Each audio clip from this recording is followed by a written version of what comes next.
سيدنا محمد كما صليت على إبراهيم وعلى آل إبراهيم في العالمين إنك حميد مجيد.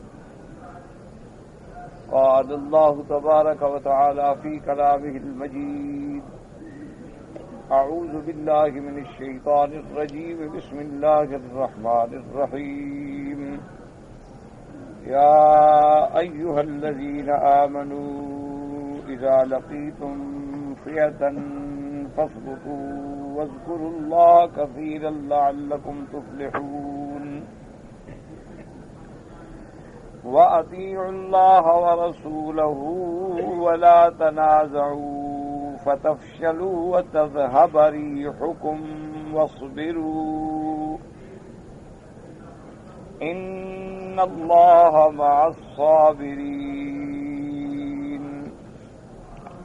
لا تكونوا كالذين خرجوا من ديارهم بطرا ورئاء الناس ويصدون عن سبيل الله والله بما يعملون محيط.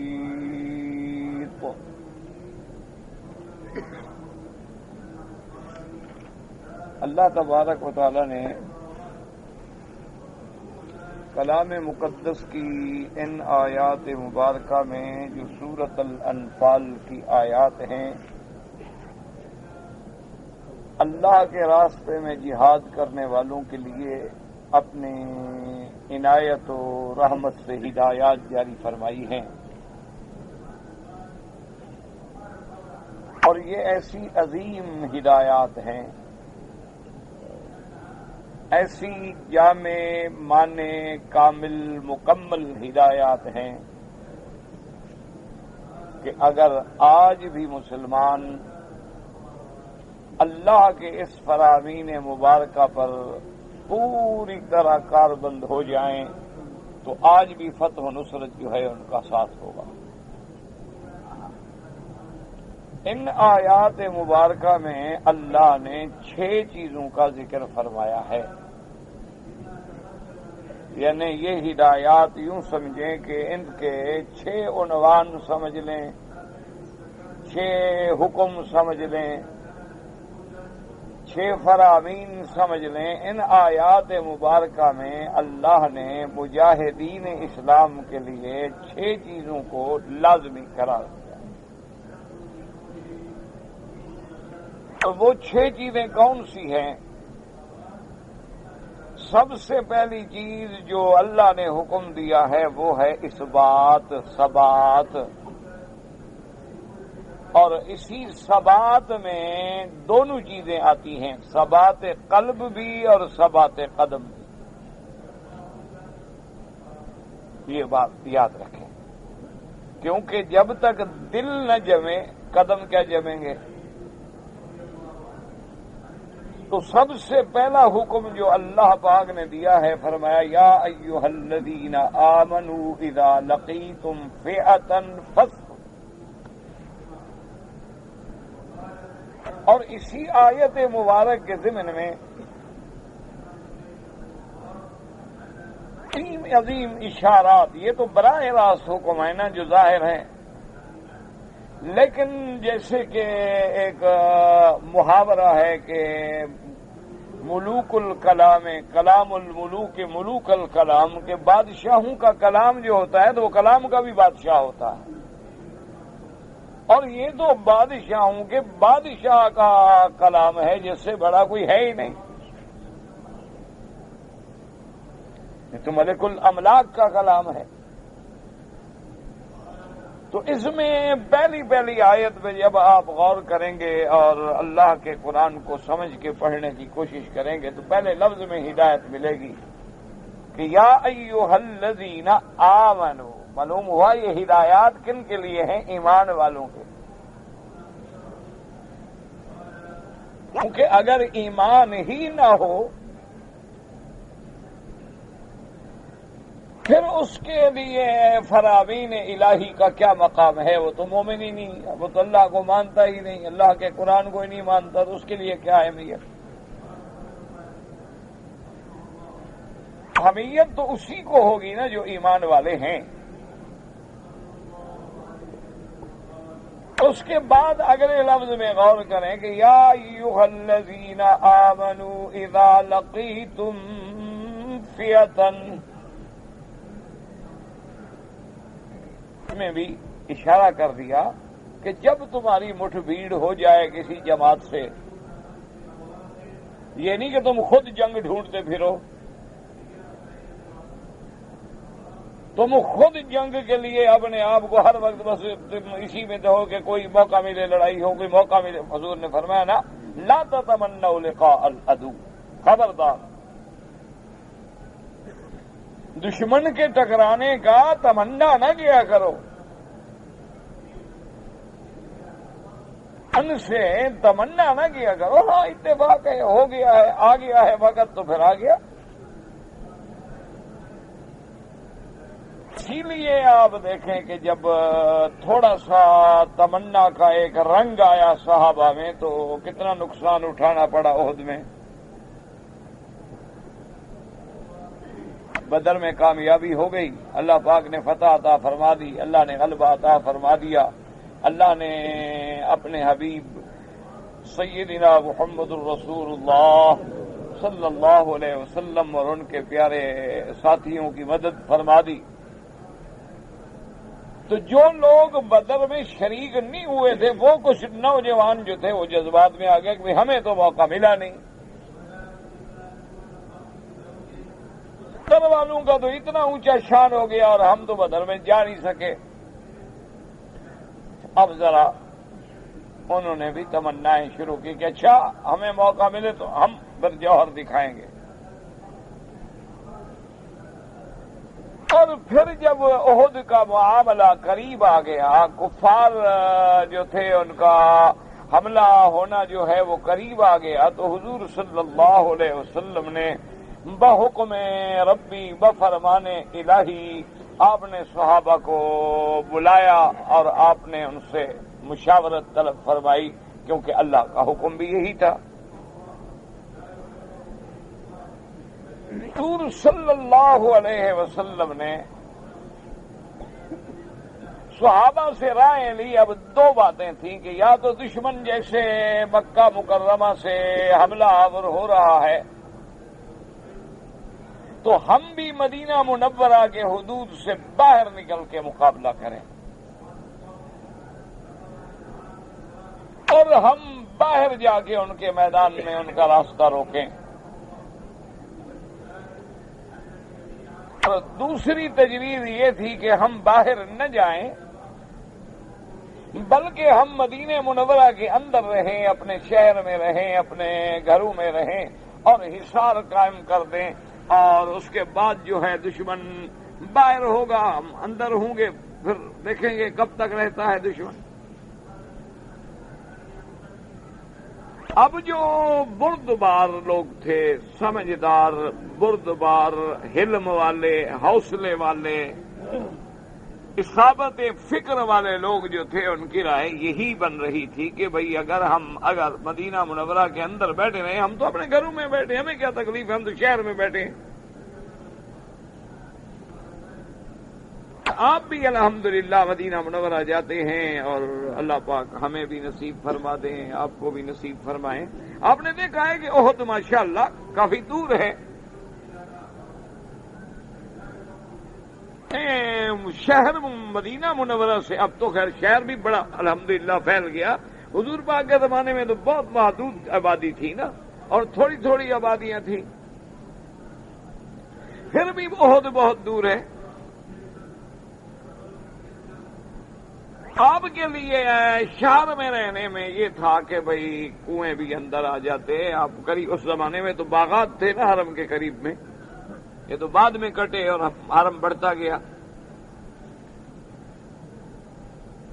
لیکن جو کچھ نوجوان تھے نا، وہ جو بدر میں شریک نہیں ہو سکے تھے، انہوں نے کہا کہ نہیں جی یہ تو ہمارے لیے بڑی کمزوری ہے، بزدلی ہے کہ دشمن تو مکے سے 450 کلومیٹر کا فاصلہ کر کے لڑنے کے لیے آ جائے اور ہم یہاں سے 3 کلومیٹر بھی باہر نہ نکلیں،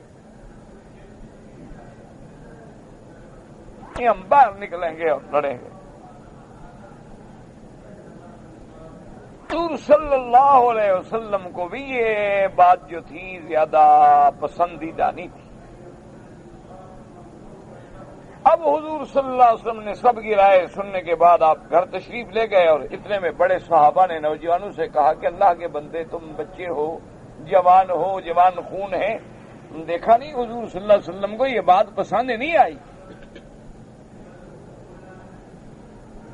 وہ بھی ڈر گئے کہ بھئی ہم تو جہاد کے شوق میں، جذبے میں آگے یہ باتیں کہہ بیٹھے نا۔ حضور صلی اللہ علیہ وسلم واپس تشریف لے آئے تو آپ نے لباس زرہ پہن لی تھی اور تیاری کر لی تھی میدان میں جانے کی۔ اب وہ صحابہ بھی ڈر گئے، انہوں نے کہا حضور اگر آپ کی رائے باہر دشمن کے لڑنے کی نہیں ہے تو ہم تو آپ کے حکم کے تابع ہیں، وہ تو ایک جذبہ ہے ہمارا۔ آپ نے فرمایا بس اب اللہ کو جو منظور ہے وہی ہوگا، بس اب جب ارادہ ہو گیا ہے تو بس ٹھیک ہے۔ تو جب صحابہ نے تھوڑی خواہش کر لی، تمنا کر لی، تو انجام کیا ہوا؟ اتنا بڑا نقصان سے دو چار ہونا پڑا احد میں۔ تو اس لیے میرے آقا کا یہ فرمان ہے کہ لا تتمنوا لقاء العدو، کہ کبھی دشمن کا ٹکراؤ کی تمنا نہ کرو۔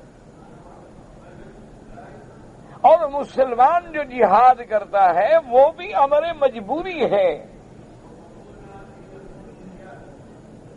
اب دیکھیں کہ میرے آقا نے یعنی بعثت مبارک کے بعد تقریباً 13 سال متواتر کفار و مشرکین کے مقابلے پہ صبر فرمایا ہے، کہ صبر ایسا صبر کہ جس کی دنیا میں کوئی مثال ہی نہیں، کوئی دنیا میں جس کی مثال ہی نہیں ملتی۔ آج دیکھو نا کوئی آدمی ذرا بات خلاف کرے کتنا تکلیف ہوتی ہے آدمی کو، کوئی آدمی ذرا سخت کلمات کہہ دے، کوئی آدمی ہمیں برا کہہ دے، کوئی آدمی ہمارے بارے میں کوئی برائی شروع کرے، کتنی تکلیف ہوتی ہے۔ لیکن صحابہ کو تو انگاروں پہ لٹایا جا رہا ہے، کلیوں پہ چڑھایا جا رہا ہے، رسیاں گلے میں ڈال کے بازاروں میں گھمایا جا رہا ہے۔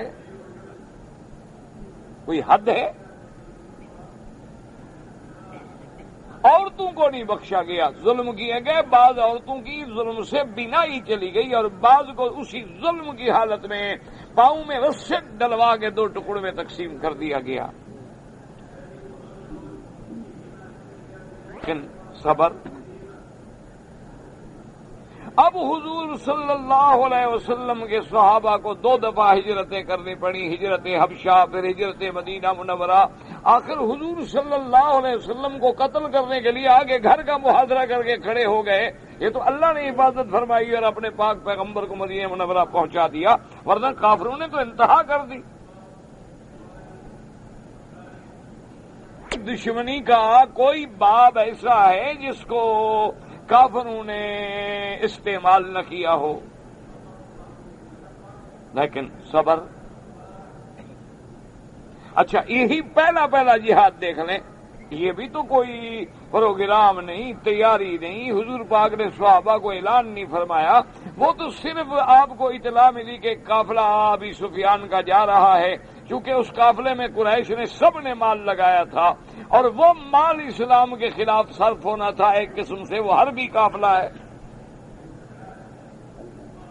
تو اس ارادے سے حضور صلی اللہ علیہ وسلم جو چند صحابہ جلدی تیار ہوئے، بس آپ مدینہ منورہ سے نکل آئے۔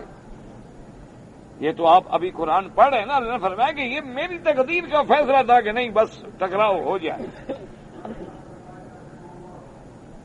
ورنہ حضور صلی اللہ علیہ وسلم تو ٹکراؤ کے لیے نہیں نکلے نا۔ اسی طرح وہ قرآن پاک کے الفاظ پہ آپ غور کریں کہ اذن للذین یقاتلون بانہم ظلموا، اللہ نے اب اجازت دی ان لوگوں کو جہاد کے لیے جن پہ ظلم کیا گیا، جنہیں نکالا گیا۔ دوسرے مقام پہ اللہ نے منظر بیان فرمایا کہ الذین اخرجوا من دیارہم واوذوا فی سبیلی، جن کو اپنے گھروں سے نکالا گیا، جن کو اللہ کے راستے میں عذاب دیے گئے، ایذا پہنچائے گئے، تکلیفیں پہنچائی گئی۔ پھر اس جہاد میں بھی اللہ نے کتنے سخت احکام رکھے ہیں کہ جی پہلے تو دعوت دو اسلام کی، اگر اسلام قبول کر لیں خلاص لڑائی ختم، اگر اسلام قبول نہیں کرتے ہتھیار ویسے ڈال دیے، انہوں نے کہا جی ہم سلو کرتے ہیں، وَإِن جَنَحُوا لِلسَّلْمِ فَاجْنَحْ لَهَا، اگر باعزت سلو ہے اور دشمن سلو کے لیے ہاتھ پھیلاتا ہے ٹھیک سلو کرو۔ آپ ذرا پس منظر پہ غور کریں اور ان دشمنان اسلام کے پروپیگنڈے پہ بھی غور کریں جو مسلمانوں کو دہشت گرد کہتے ہیں اور مسلمانوں کو ڈاکو اور قزاق اور لٹیرا اور مسلمانوں کو کیا کیا خطاب دیتے ہیں، وہ ذرا ان کے کردار کو بھی سامنے رکھیں اور ادھر اسلام کے احکام کو بھی سامنے رکھیں، پھر پتہ لگے گا۔ یعنی آپ اندازہ فرمائیں کہ پھر بھی حکم ہے کہ دعوت دو، بھی آپ اندازہ فرمائیں کہ یعنی تھوڑا ذرا تصور کر لیں کہ آپ احرام باندھ کے عمرے کے لیے آئیں اور جناب آج کل تو خیر آپ ہوائی جہازوں پہ آ جاتے ہیں یا کار میں آ جاتے ہیں یا بسوں میں آ جاتے ہیں، ایئر کنڈیشن بسوں میں، اور اگر تھوڑا تصور کریں کہ آپ مدینہ منورہ سے اونٹوں پہ بیٹھیں، اونٹوں کا سفر کریں، 10-12 دن کے بعد مکے کے قریب پہنچے اور آپ کو روک دیا جائے تو آپ کا کیا حال ہوتا ہے؟ آج کل دیکھا نہیں کہ آدمی کے اپنے کاغذات میں کوئی غلطی ہو تو وہ غصے میں برداشت نہیں کرو، یہ میرے ساتھ یہ ہو گیا، مجھے عمرے سے روک دیا۔ یہ نہیں کہے گا کہ میری بھی تو کوئی غلطی ہے، میرے کاغذات میں اگر قانونی غلطی ہے تو وہ کیا کریں، مجبور ہیں۔ لیکن آدمی کے جذبات دیکھتے ہیں، او اللہ معاف کرے، حدود سے نکل جاتے، دیکھو جی مسلمان ہیں ہمیں روکتے ہیں۔ اتنے برے جذبات کا اظہار کیا جاتا ہے، ارے بھی آ جائیں پھر جی میں تو حج کرنا چاہتا تھا، دیکھو جی کتنی زیادتی ہے کہ مجھے پکڑ لیا، مجھے نکال لیا۔ او جناب چیختے ہیں، پہلے یہ سوچو بھی جب تم نے فارم بھرا تھا تو لکھا تھا میں حج کرنے جا رہا ہوں، ارے کا فارم بھر کے آئے ہو، حلفیہ بیان دے کے آئے ہو، اور پھر اللہ نے حکم دیا ہے کہ اولی الامر کی اطاعت کریں، اور پھر اسلام کی یہاں حکومت ہے، نظام ہے، اگر وہ سب کو اجازت دے دیں تو حج تو درہم برہم ہو جائے۔ آپ کی نظر ایک عمرے پہ ہوتی ہے، 10 آدمیوں پہ، 100 آدمی پہ، 1000 آدمی پہ، ان کی نظر جو ہے آنے والے 20 لاکھ آدمی پہ ہوتی ہے کہ ان کے لیے ہم نے کیا کرنا ہے۔ اگر ہمیں اجازت دے دیں ماشاءاللہ، دیکھا نہیں آپ پہ جمرات پہ جو بیٹھے ہوتے ہیں یا ہمارے حاجی ہوتے ہیں وہ آ کے عرب بیٹھے ہوتے ہیں، یہ سڑکوں پہ ڈیرا لگانے والے عربی ہوتے ہیں، انہوں نے جو پیدل کے لیے سڑک بنائی ہے، بستر بچھا کے بیٹھے ہوئے، راستہ پورا بند ہے، یہ سارے یہاں کے لوگ ہوتے ہیں۔ یعنی کوئی عقل کا اندھا بھی سمجھ سکتا ہے بھی یہ سڑک ہے، راستہ ہے، یہ راستہ ہے، جانے کے لیے بھی کھول دیں، اور نے جناب نماز پڑھنی ہے، سب میں اسا بنا کے بیٹھے، پیچھے ساری لین روک دو، اس نے تو پڑھنی ہے نا، اس کو کہو ادھر ہو جاؤ، کہتے دیکھو جی کتنی زیادتی ہے۔ اللہ کے بندے زیادتی تو تم کر رہے ہو، اس لیے اندازہ کریں کہ حالانکہ یہ حق پہ ہوتے ہیں، ان کا نظام الحمدللہ اسلام کے روشنی میں ہوتا ہے، اور پھر یہ ساری دنیا کا نظام ہے کہ کوئی آدمی غیر قانونی حرکت نہ کرے، غیر قانونی نہ رہے، اوور اسٹے نہ کرے۔ آپ کا ملک تو بڑا غریب ملک ہے نا، وہاں کسی سے کہیں ذرا 2 دن زیادہ رہ کے دیکھ لیں، قانون ہے، نظام ہے، اس پر ہم نہیں چلیں گے تو پھر کون چلے گا؟ اب دیکھیں کہ اللہ کے نبی اپنے 1500 ساتھیوں کو لے کے احرام باندھ کے اونٹوں کا سفر کر کے آ رہے ہیں لوگ۔ کافروں نے کہا کہ جی معاہدہ کرتے ہیں کہ آئندہ ہم جنگ نہیں کریں گے، ٹھیک کرو، وہ عمرے پہ نہیں آنے دیتے، حضور سلو کر رہے ہیں۔ نے کہا جی اچھا معاہدہ یہ بھی ہے کہ اگر کوئی مسلمان مکے سے بھاگ کر مدینہ منورہ میں آ جائے اور ہم اپنا قیدی واپس لینا چاہیں تو آپ واپس کریں گے؟ ٹھیک، وہ بھی قبول۔ اگر کوئی مسلمان آپ سے ناراض ہو کے مدینہ منورہ کو چھوڑ کے بھاگ کے مکے آ جائے، آپ مانگیں گے تو ہم نہیں دیں گے؟ آپ نے فرمایا یہ بھی قبول۔ سال ہم عمرہ نہیں کرنے دیں گے، مکہ شریف نہیں جائیں گے، یہی احرام کھولیں واپس جائیں، ٹھیک ہے، قبول۔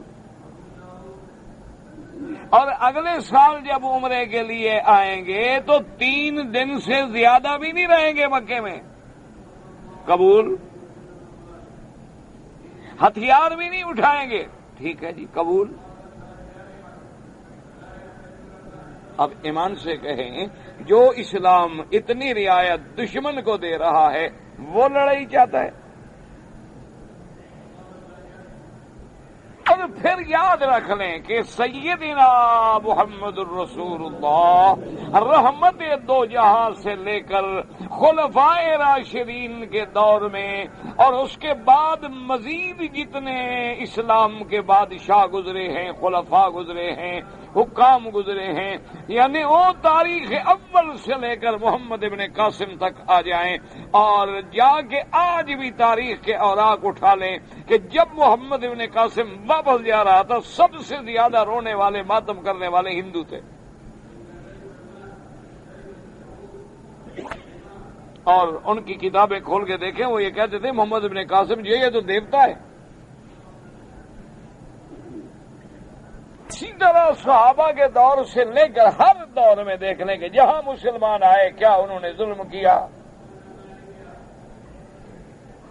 انہوں نے زبردستی کسی کی جائیدادوں پہ قبضے کیے، انہوں نے عصمت دری کی، اور اس کے مقابلے پہ ذرا تاریخ اٹھا کے دیکھ لیں کہ جب عیسائیوں کو موقع ملا، صلیبیوں کو موقع ملا، یہودیوں کو موقع ملا، ہندوؤں کو موقع ملا، سکھوں کو موقع ملا، انہوں نے کیا کیا مسلمانوں کے ساتھ؟ اور وہ دور نہ جائیں، سربیا پہ دیکھ لیں، کوسووا پہ دیکھ لیں، کشمیر پہ دیکھ لیں۔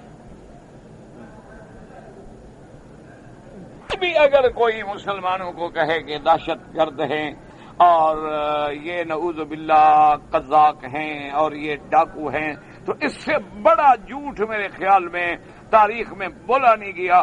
لیکن چونکہ آج کل دور ہے میڈیا کا، اس لیے اتنا ان کا اصول ہوتا ہے کہ اتنا جھوٹ بولو کہ خود کو بھی یقین ہو جائے کہ سچ بول رہے ہیں۔ اس لیے ہر جگہ مسلمان بیچارہ پھر اپنی کمزوری دکھانے کا، نہیں جی نہیں ہم تو بنیاد پرست نہیں ہیں، ہم تو بڑے لبرل قسم کے مسلمان، صفائی دیتا ہے بیچارہ۔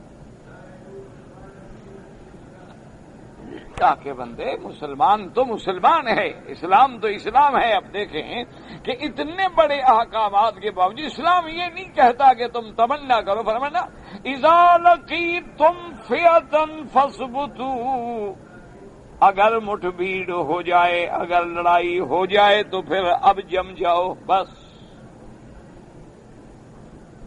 اگر آ گیا ہے وقت تو پھر جو ہے جم جاؤ، بس اب پاؤں نہ ہلے، اور پاؤں بھی نہ ہلے اور دل بھی نہ ہلے۔ فثبتوا میں دونوں چیزیں ہیں، ثبات قدم بھی ہے اور ثبات قلب بھی ہے، دونوں چیزیں شامل ہیں کہ اپنے دلوں کو مضبوط کر لو اور اپنے پاؤں کو مضبوط کر لو۔ اب پیٹھ دے کے نہیں بھاگنا، ورنہ تم کبیرے کے مرتکب ہو جاؤ گے، ایسا گناہ کرو گے جو جہنم میں ڈالنے والا ہے۔ دوسری تعلیم، پہلی تو تھی ثابت کر، اب کیسے؟ اب دشمن کے مقابلے میں تھوڑے ہیں، وہ زیادہ ہیں، ہمارے پاس ہتھیار نہیں، ان کے پاس ہتھیار ہیں، ہمارے پاس پیسہ نہیں، ان کے پاس دولت ہے، ان کے پاس وسائل ہیں، میرا مولا تو ثابت قدم رہنا ہے۔ اور میں اس کا علاج ہم بتلا دیتے ہیں، نسخہ دے دیتے ہیں، فاذکروا اللہ کثیرا لعلکم تفلحون۔ اللہ نے فرمایا علاج یہ ہے کہ میرا ذکر کرو، اور ذکر تھوڑا نہیں بہت ذکر کرو۔ فاذکروا اللہ کثیرا، اس لیے مفسرین محدثین فرماتی ہیں اللہ نے کہیں نہیں فرمایا صیامن کثیرن صلاتن کثیرن، لیکن جب ذکر آیا تو فرمایا ذکرن کثیرا۔ یہاں بھی فرمایا فاذکروا اللہ ذکرا کثیرا، اور دوسرے مقام پہ بھی یہی فرمایا کہ یا ایھا الذین آمنوا اذکروا اللہ ذکرا کثیرا۔ اس کی وجہ کیا ہے؟ مفسرین علماء لکھتے ہیں کہ دو وجوہات ہیں۔ ایک وجہ تو یہ ہے کہ یہ ساری عبادات کیا ہے؟ اصل بات تو اللہ کا ذکر ہے۔ دوسری وجہ یہ ہے کہ ہر عبادت کے لیے کہیں جگہ کی ضرورت ہے، کہیں مکان کی ضرورت ہے، کہیں زمان کی ضرورت ہے۔ اگر آپ اب فجر کی نماز پڑھنا چاہیں تو نہیں پڑھ سکتے چونکہ وقت نہیں آیا۔ اگر اب آپ کو شوق ہو جائے کہ میں کل چلا جا کے عرفات میں بیٹھ کے حج کر لوں تو حج نہیں کر سکتے، وقت نہیں آیا۔ آپ نے زکوٰۃ دینی ہے تو جب تک حولان حول نہ گزرے اس وقت تک وقت نہیں آیا۔ آپ نے عید کی قربانی کرنی ہے تو کہیں آج کر دوں تو نہیں کر سکتے، وقت نہیں آیا۔ آپ نے ولیمہ کرنا ہے تو شادی سے پہلے نہیں بعد میں کرنا ہے۔ ہر عبادت کا وقت ہے، عقیقے کا وقت ہے، ولیمے کا وقت ہے، ضحیٰ کا وقت ہے، اضحیہ کا وقت ہے، حج کا وقت ہے، نماز کا وقت ہے، روزے کا وقت ہے، سحری کا وقت ہے، افطار کا وقت ہے۔ لیکن اللہ فرمایا میرے بندے میرے ذکر کا کوئی وقت نہیں، ہر وقت ذکر کرو، کوئی مسئلہ نہیں۔ ہاں یہ تو ہو جائے گا کہ بعض اوقات میں تیرے ذکر کی شان بڑھ جائے گی، تیرے ذکر کا ثواب بڑھ جائے گا۔ ایک ذکر ہے تو عام دنوں میں کرتا ہے، ایک ہے کہ جمعہ کے دن میں کرتا ہے، ایک ہے کہ عشرۂ ذی الحجہ میں کرتا ہے، ایک ہے کہ لیلۃ القدر میں کرتا ہے، ایک ہے کہ میدان عرفات میں کرتا ہے، ایک ہے کہ کعبۃ اللہ میں کرتا ہے۔ مکان و زمان کے برکات کی وجہ سے اس میں برکتیں آ جائیں گی، عظمتیں بڑھ جائیں گی، ثواب بڑھ جائے گا، ورنہ ذکر کی پابندی کوئی نہیں، جب چاہو کر لو۔ اور دیکھیں جی کہ نماز بغیر وضو کے جائز نہیں۔ اسی طرح اگر نعوذ باللہ اللہ معاف کرے آدمی جو ہے کسی حال میں ناپاک ہے، عورت ہے، حیض میں ہے، نفاس میں ہے، تو اس کے لیے اس حالت میں نماز جائز نہیں، بلکہ اس کے لیے روزہ بھی جائز نہیں۔ لیکن اللہ کا ذکر ایسا ہے کہ اس میں نہ جگہ کی ضرورت ہے، نہ زمان کی ضرورت ہے، نہ وضو کی ضرورت ہے، نہ غسل کی ضرورت ہے۔ ہر حال میں تم ذکر کر سکتے ہو، وضو ہے تو کر سکتے ہو، وضو نہیں ہے تو کر سکتے ہو، رات ہے دن ہے، کھڑے ہو بیٹھے ہو لیٹے ہو ذکر کر سکتے ہو۔ اسی لیے آپ دیکھ لیں کہ اللہ کے جتنے اولیاء اللہ گزرے ہیں ہر دور میں، وہ اسی لیے زیادہ زور دیتے ہیں ذکر پہ کہ ذکر ایک ایسی نعمت ہے کہ جب اللہ کی قدرت سے اللہ کا ذکر ہوتا ہے تو اللہ یاد کرتے ہیں بندے کو، اور جب اللہ یاد کریں گے تو بندہ ٹھیک کیسے نہیں ہوگا۔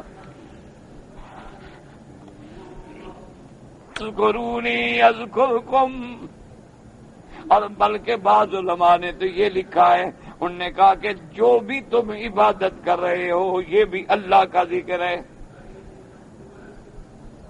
یہ بھی اللہ کا ذکر ہے کہ اللہ کے حکم کے مطابق جو بھی عبادت کر رہے ہو۔ بلکہ انہوں نے لکھا کہ تم تجارت کر رہے ہو اور اس میں کوشش کرتے ہو کہ اسلام کے مطابق تجارت کروں، اللہ کے احکام کو نہ توڑوں، تو یہ بھی تو ذکر ہے۔ کہ ایک حدیث مبارک میں آتا ہے نا، حضور پاک نے فرمایا کہ جب آدمی اپنی بیوی سے ملتا ہے، اپنی بیوی سے مجامعت کرتا ہے تو یہ بھی خیرات ہے، صدقہ ہے، ثواب ہوگا۔ صحابی نے کہا حضور، عرض کیا یا رسول اللہ، وہ تقضی شہوت ہو، اپنی خواہش پوری کر رہا ہے، اپنی شہوت بٹا رہا ہے، اس میں کیا خیرات کر رہا ہے؟ فرمایا اگر یہ نطفہ کسی غیر عورت میں رکھتا گناہ تھا کہ نہیں؟ انہوں نے کہا ہاں حضور وہ تو پھر باقی بڑا گناہ تھا. انہوں نے کہا یہاں ثواب کیوں نہیں ہوگا؟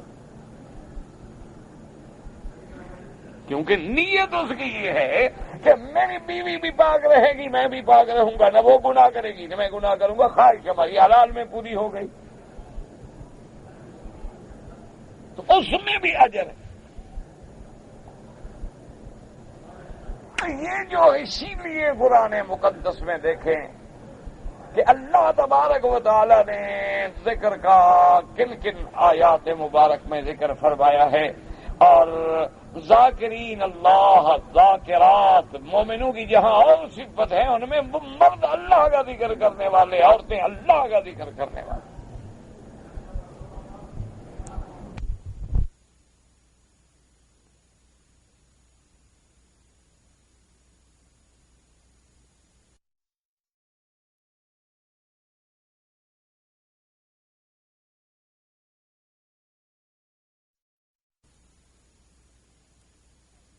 کو سمجھیں کتنی بڑی بات ہے ذکر. اللہ نے فرمایا حضرت یونس علیہ السلام کے بارے میں، فرماتے فلولا انہ کان من المسبحین للبث فی بطنہ الی یوم یبعثون. اللہ نے فرمایا اگر میرا یونس میرا ذکر کرنے والا، میری تسبیح کرنے والا نہ ہوتا تو مچھلی کے پیٹ میں رہتا.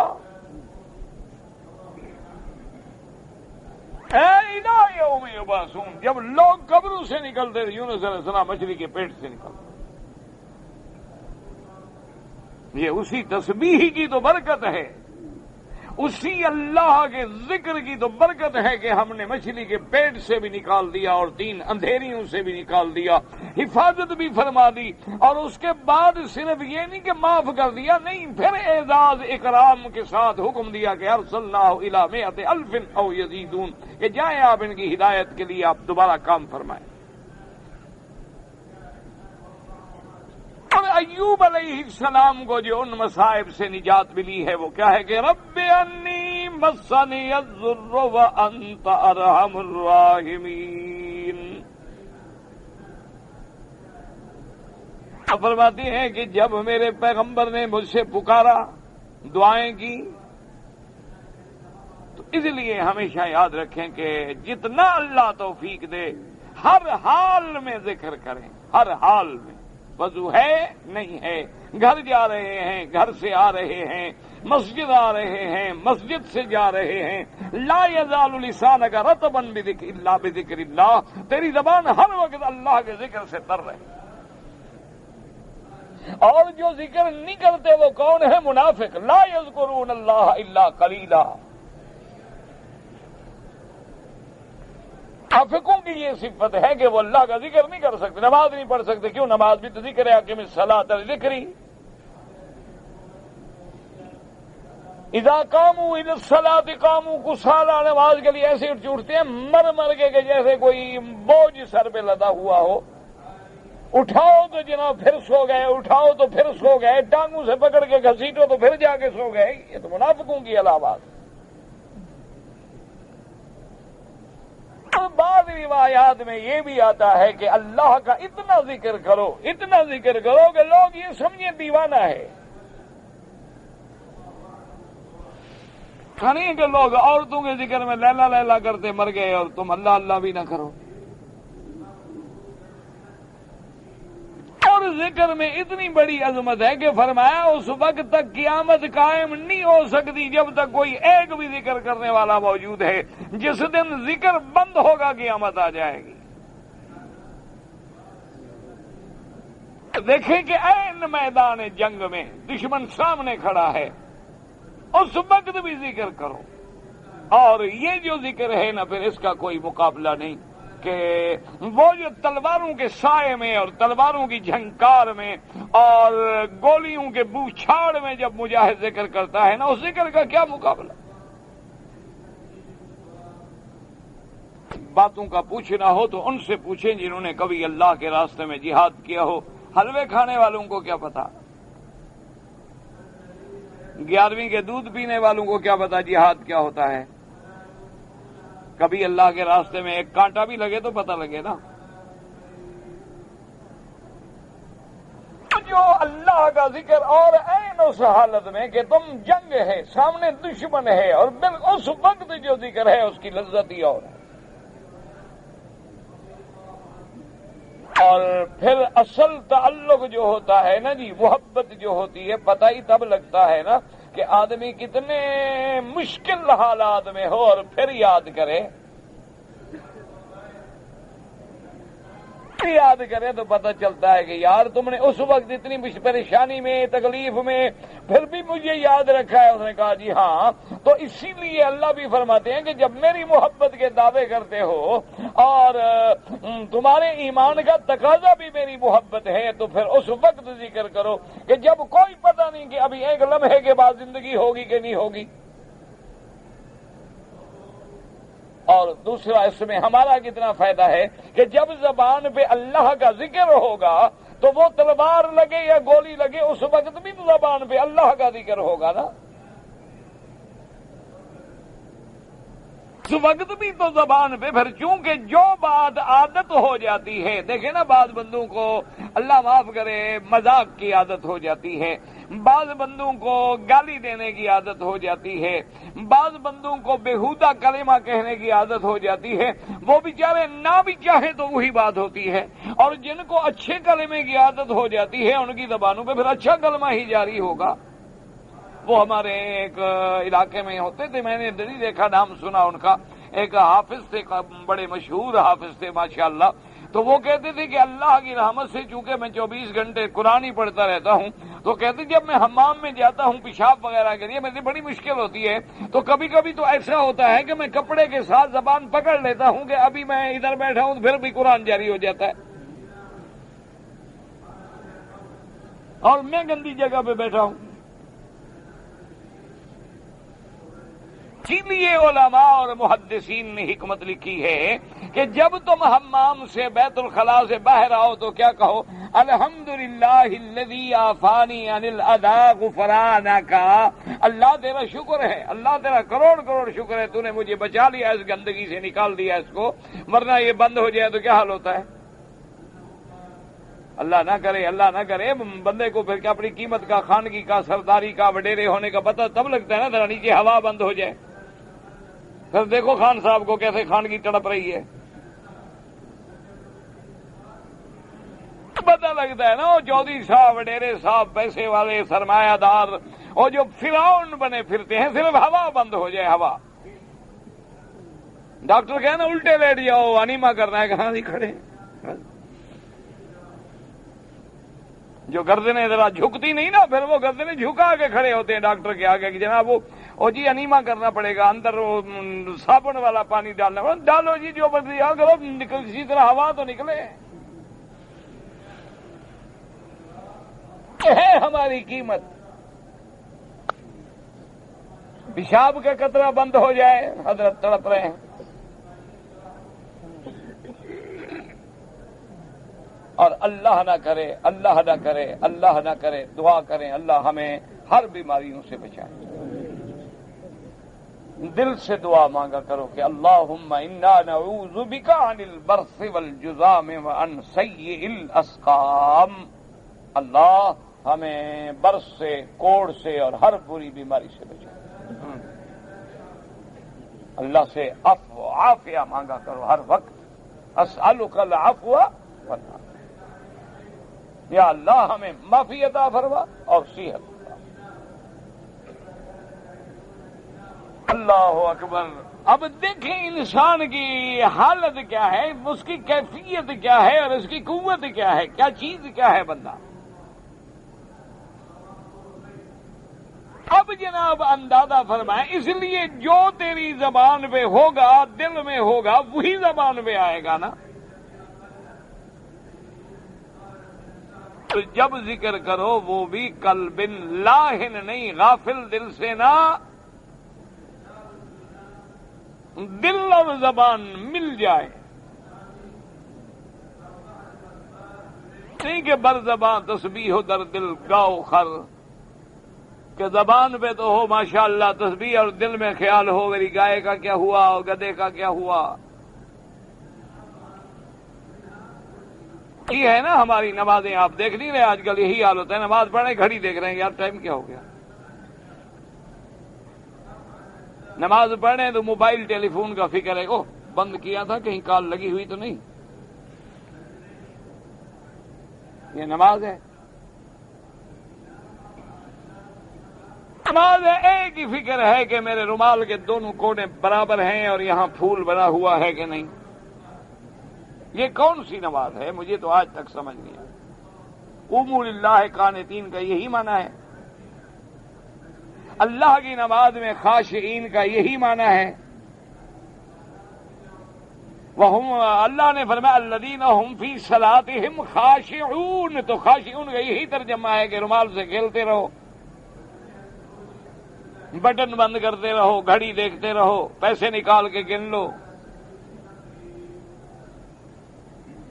اللہ اکبر، بس دعا کرو جی اور سمجھاؤ تو کہتے ہیں وہ دیکھو جی، دیکھو نا جی یہ پتہ نہیں کیسی باتیں کرتے ہیں۔ بہرحال ہم تو اپنے ہر معاملے کو اللہ کے سپرد کر سکتے ہیں نہ، اور کوئی صرف ہر سو ہے نا، جیسے کسی بزرگ سپردم بتو مایا خیشرا،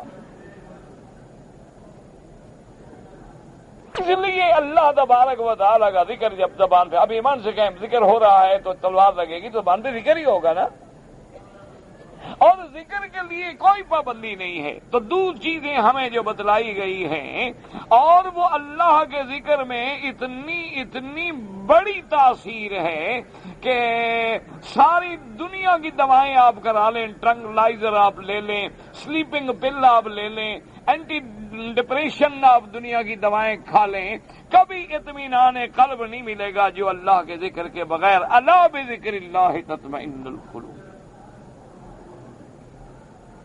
اگر دلوں کا اطمینان ڈھونڈتے ہو تو اللہ کے ذکر میں ہے۔ اسی لیے میرے آقا کی محبوب خدا سیدنا محمد مصطفیٰ رحمت للعالمین صلی اللہ علیہ وسلم کی یہ عادت مبارک تھی کہ اذا حضبہ امر بادر الی الصلاۃ، کہ جب بھی آپ کو کوئی بہت بڑا امر، کوئی معاملہ، کوئی عظیم حادثہ، کوئی بات پیش آئی، فوراً نماز۔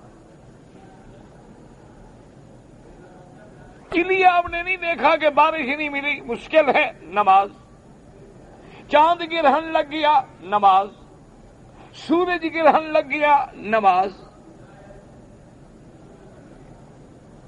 کیونکہ جب آدمی اللہ کے دربار میں کھڑا ہوگا، اللہ کے دربار میں جھک جائے گا، زبان پہ ذکر ہوگا، دل اسی طرف ہوگا، اور مقام ہو کہ ان تعبد اللہ کانک تراہ فإن لم تکن تراہ فإنہ یراک، جب اس منزل پہ پہنچے گا تو پھر کیا فکر۔ اور یہ چیزیں میرے بھائی مولویوں سے سننے کی نہیں ہوتی ہیں، یاد رکھیں ہمیشہ بات۔ بعض چیزیں ایسی ہوتی ہیں کہ اب دیکھو نا، مثال کے طور پہ یہ میرے سامنے پانی کا گلاس ہے، ایمان سے کہیں میں اپنا آپ بھی عقل سے، علم سے زور لگائیں تو فیصلہ کر سکتے ہیں کہ یہ میٹھا ہے یا پھیکا ہے؟ سے یہ تو کوئی 10 نمبر کے بھی اینک لگا کے دیکھیں تو پتہ لگ جائے گا کہ میٹھا ہے کہ پھیکا ہے، نہیں، یہ جب تک چکھیں گے تو پھر پتہ لگے گا کہ میٹھا ہے، پھیکا ہے، کڑوا ہے، اور تیز ہے، اور کھٹ میٹھا ہے، کیسے ہے، یہ چکھنے سے۔ اسی طرح ذکر کا بھی آپ کو صرف تقریریں سننے سے پتہ نہیں لگے گا جب تک اللہ کے ذکر میں ڈوبو گے نہیں۔ رات کو تہجد میں، رات کو اللہ تبارک و تعالیٰ کے آگے اپنے گھر میں، کمرے میں، مکان میں، جہاں بھی موقع ملے، تنہائی میں، جب کوئی نہ ہو ذرا وہاں کھڑے ہو کے پورے ادب کے ساتھ اللہ کا قرآن کی تلاوت کر کے اللہ کے ذکر میں اپنے آپ کو ڈبوئیں تو صحیح، پھر دیکھیں کہ کیا پتہ لگتا ہے۔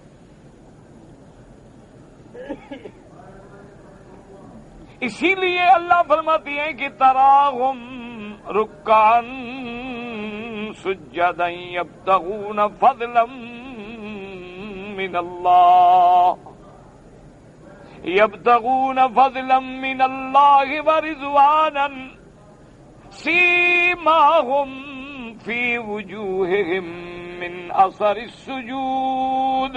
اللہ نے فرمایا میرے مدنی کے پروانوں کو دیکھو، کبھی سجدے میں پڑے ہیں، کبھی رکوع میں پڑے ہیں اللہ کی یاد میں. اور سیماہم، ان کے رات کے سجدوں کے اثر جو ہے ان کی پیشانیوں پہ چمک رہے ہیں. یہ مانا نہیں ہوتا ہے جو داغ پڑ گیا یہ چمکے، یہ تو کسی کو بھی 2 دن 3 دن رات دھوپ پہ رگڑا لگا ہو جائے گا. یہ کوئی بزرگی شزرگی کی علامت نہیں ہوتی. لوگ سمجھتے ہیں جتنا بڑا داغ ہوگا شاید اتنا بڑا پیر ہوگا. یہ تو کسی کو آپ کل ذرا پتھر پہ 2-3 دفعہ گرم سجدہ کرائیں، دیکھیں کتنا بڑا داغ بنتا ہے. یا ویسے انگارہ رکھ لیں تو اس سے بڑا بن جائے گا، پیری 1 منٹ میں نکل جائے گی. مانا وہ نہیں، مانا سمجھو اللہ کے قرآن کا. اس کے علماء نے کہا ہے کہ اگر اس آیت کو سمجھنا ہے تو آج بھی دیکھ لو کہ ایک آدمی کی رات عبادت میں گزرے، تہجد میں گزرے، مرد ہے یا عورت ہے، اور ایک کی رات شراب میں گزرے، زنا میں گزرے، صبح کو دونوں کا چہرہ دیکھو، ایک پہ نور ہوگا ایک پہ لعنت ہوگا.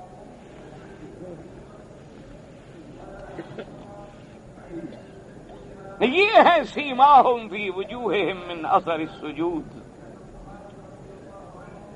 اللہ کے ذکر کرنے والے کتنے ہمارے بھائی ہیں جو افریقی ملکوں سے ہوتے ہیں، کالے ہیں، سیاہ فام ہیں، لیکن اللہ کے ذکر کی کشش ہے، بندہ کا طبیعت چاہتی ہے ان سے بیٹھے بات کرے.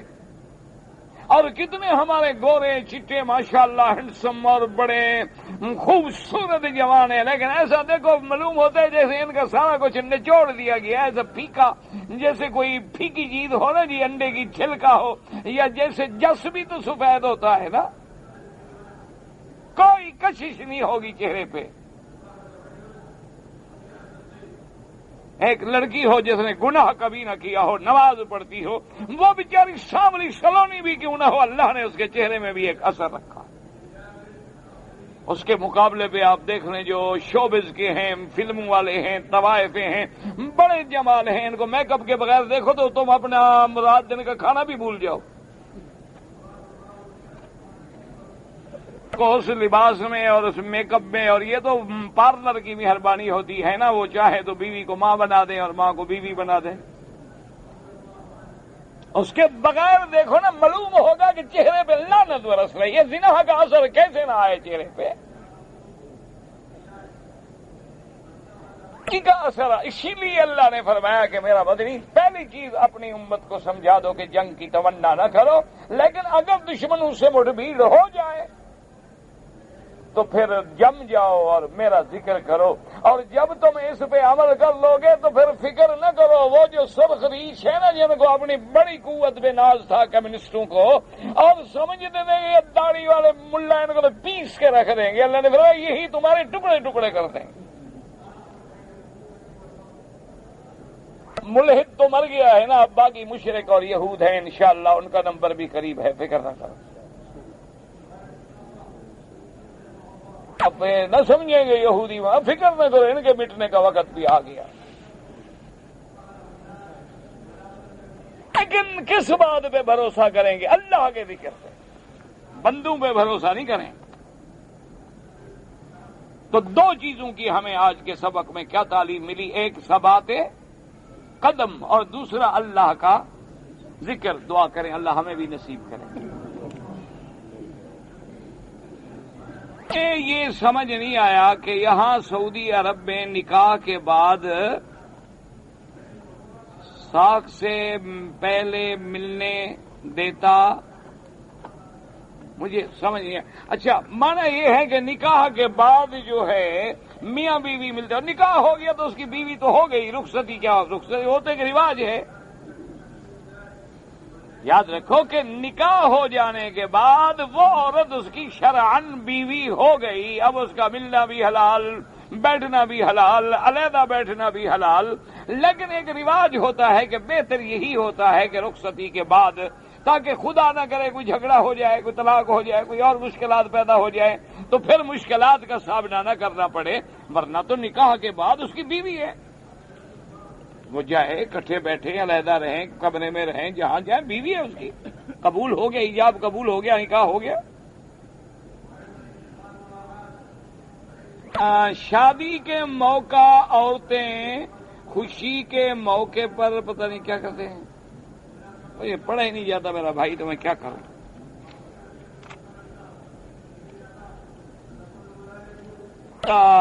فلتراجع الى دار الافتاء.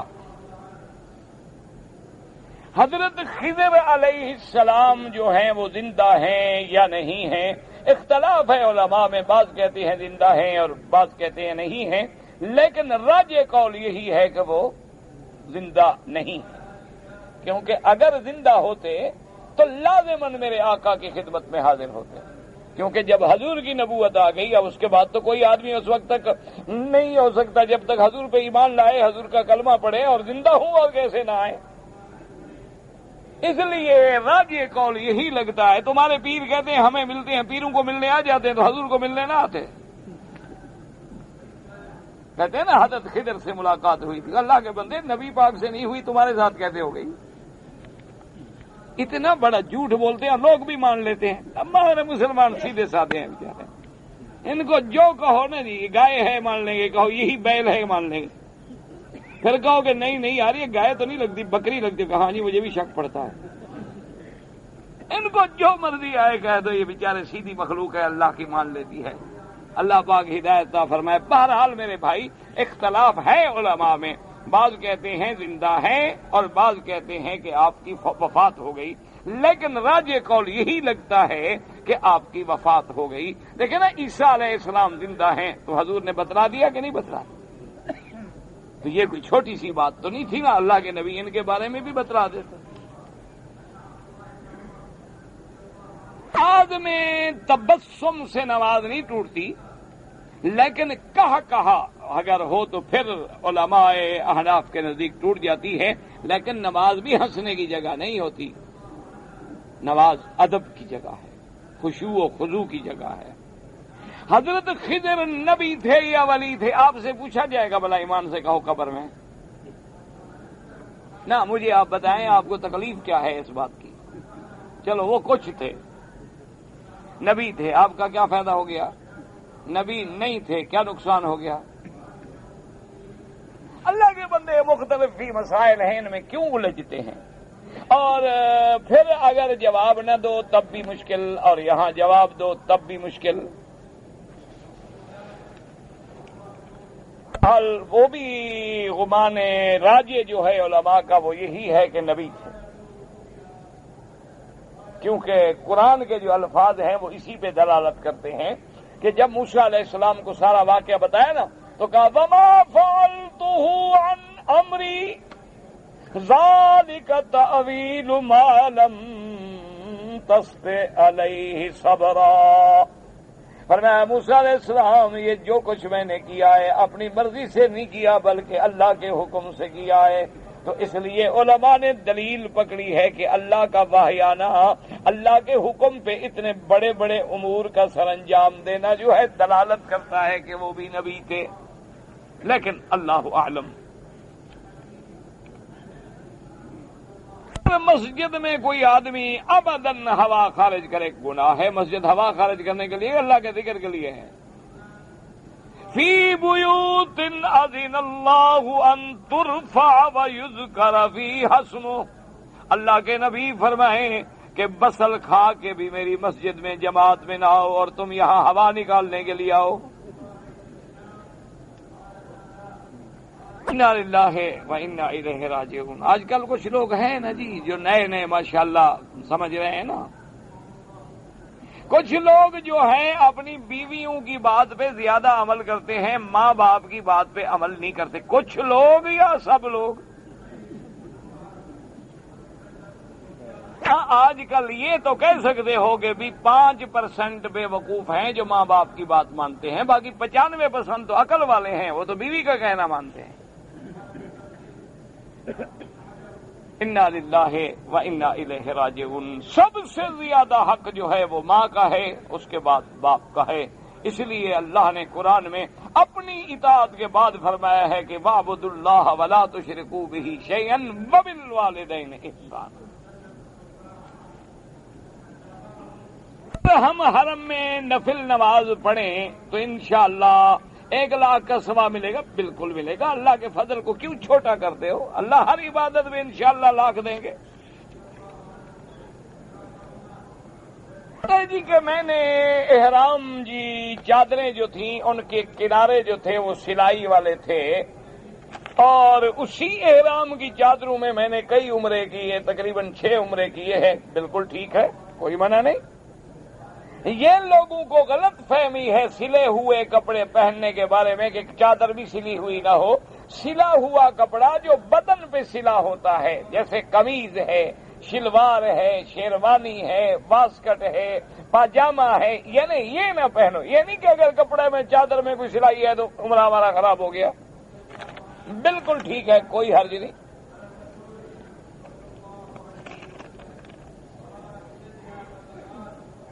ہر حال کہتے ہیں جی میں عمرے کے ویزے پر آیا تھا لیکن میری نیت کمانے کی تھی، میں نے احرام نہیں باندھا۔ بہر صورت میرا بھائی احناف کے نزدیک تو یہ ہے کہ یا تو آدمی فوراً میقات سے عمرہ کرے اور ورنہ بعد میں دم بھی دینی ہوگی اور عمرہ بھی کرنا ہوگا۔ لیکن امام احمد بن حنبل رحمۃ اللہ علیہ اور امام شافعی رحمۃ اللہ علیہ کے نزدیک آنے والے کی نیت اگر کاروبار ہے یا اس کی نیت جو ہے کوئی ملازمت وغیرہ ہے، عمرے کی نیت ہی نہیں ہے اس کی، تو وہ کہتے ہیں دم نہیں ہوگا۔ اگر آدمی اعضاء کو 3 دفعہ سے زیادہ دھوئے تو لازمی بات ہے کہ افضل یہ ہے کہ 1 دفعہ، 2 دفعہ، 3 دفعہ۔ زیادہ دھونا جو ہے مناسب نہیں، پانی کا ضیاع ہو جاتا ہے، اور وہ بھی ہمیں حکم ہے کہ نہر بہتی ہوئی پہ بیٹھے ہو تو پھر بھی پانی میں احتیاط کرو۔ اگر داڑھی گھنی ہو تو باقاعدہ بھگوئے، باقاعدہ خلال کرے تاکہ پانی جو ہے انشاءاللہ پہنچے۔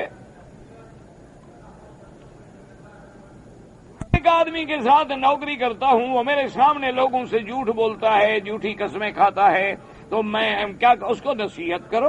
باقی تم اپنا کام کرتے ہو، اپنا کام کرتا ہے، جھوٹ بولتا ہے وہ جانے، قیامت میں وہ پکڑا جائے گا۔